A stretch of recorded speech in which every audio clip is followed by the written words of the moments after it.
তারুণ্যের রাজনৈতিক অধিকার প্রতিষ্ঠায় ছাত্রদল, যুবদল ও স্বেচ্ছাসেবক দলের চট্টগ্রাম বিভাগের সফল সম্মেলনের সফলতম দল যুবদল চট্টগ্রাম সিটির ঐতিহাসিক ফলগ্রাউন্ড ময়দানে অনুষ্ঠিত হয়েছে। কেউ পায়ে হেঁটে, আবার কেউ যানবাহনে।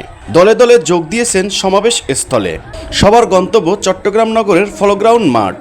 গরমে সবার হাঁসফাঁস অবস্থা, এরপরও প্রখর রোদ উপেক্ষা করে মিছিলে মিছিলে অংশগ্রহণ করেছেন চট্টগ্রামের যুবদলের তরুণরা এবং সমাবেশ সফল করেছেন। চট্টগ্রাম বিভাগের 13টি জেলার এবং চট্টগ্রাম সিটির 16টি থানা থেকে তারুণ্যের যুবদলের কানায় কানায় পূর্ণ হয় ফলগ্রাউন্ড মাঠ সহ আশপাশের এলাকা।